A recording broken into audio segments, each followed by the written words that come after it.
Hi, Professor. This is Angel. I'm going to be doing my third speech, the informative or demonstrative. This is my audience.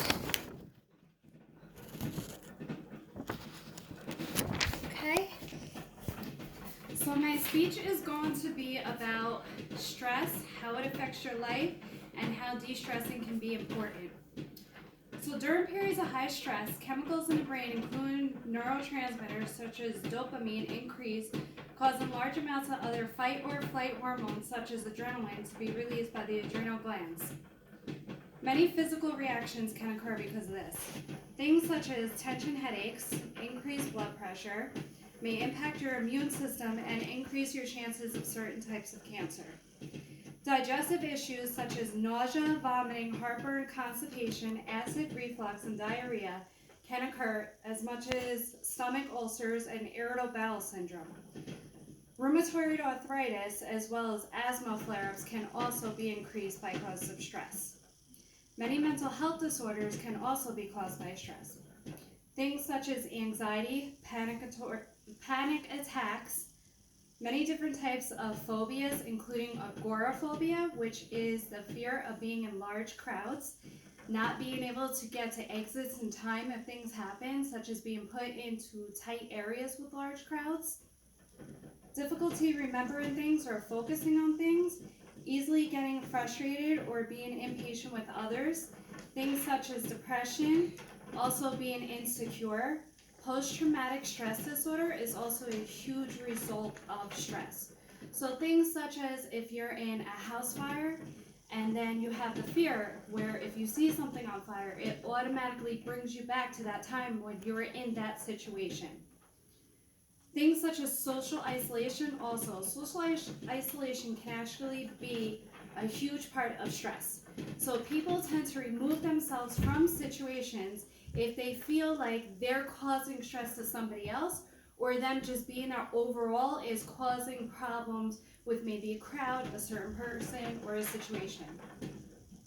So there are many different things that you can do to actually de-stress things in your life. So things such as meditation, which relaxes your mind, examines your inner self. It also helps you develop a sense of honesty and compassion rather than judgment and criticism. Moderate exercise is a huge thing that can help with de-stressing. Simple things such as going for a walk, swimming, riding a bicycle, things even as far as riding a motorcycle is a great thing for de-stressing. Exercise releases positive endorphins, which can increase self-confidence and lower symptoms of anxiety and depression. This is what we want to do in our everyday lives. We want to decrease our stress and increase everything else around us. So one of the biggest things that people have to keep in mind is to leave work at work. So if you're at work and you're having problems in a situation, maybe with a coworker or something like that, you don't want to take that home with you because you don't want to bring the stress with you. So if you're having any type of problems, leave it there. Come home, relax with your family, maybe go for a walk, watch TV, read a book, do anything that helps you with de-stressing. Social media can play both sides. So you can get stress from social media if you do things like go on Facebook, maybe you see something that you don't like. For some people, staying off social media can actually help with de-stressing, whereas for others, social media can be a great source of de-stressing.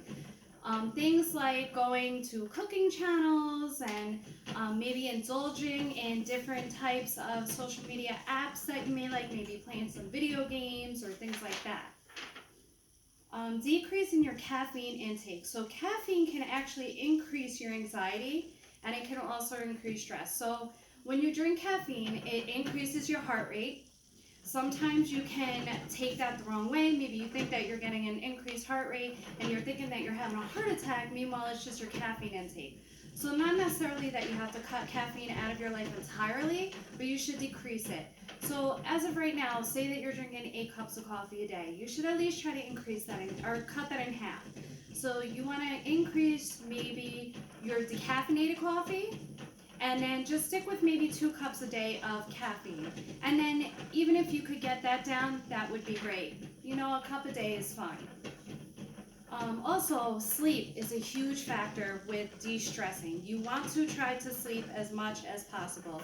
They say 8 hours is good. If you can do that, fine. If not, try to get at least 6 hours of sleep a night.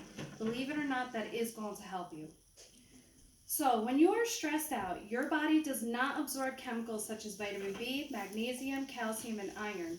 You really should increase your healthy foods. So you should be eating like green leafy vegetables, things that are high in iron, vitamin B. There are different things that you can do. You can always see a nutritionist if you're lacking anything of that. Also, breathing techniques are also essential. So you should stop, breathe, reflect on anything that's bothered you throughout the day, and try to just breathe through it. So you want to breathe in through your nose and out through your mouth as much as possible. Really, you only need a minute. That will really, really help you. The ability to change things at work or school or anywhere that may be affecting you. So if you ask for help, if you're at school, you're struggling at school, you can do different tutoring, classes, trainings, things like that. You want to reduce tension, so massages, hot baths. Yoga is amazing. It helps in every aspect. Also, if you're feeling overwhelmed at every point, just try to prioritize things. So always do the most important things first and try not to worry about the things that aren't important in life. So again, thank you guys for listening to my speech. This is my audience. Okay, good luck to everyone, and I really hope you enjoyed this.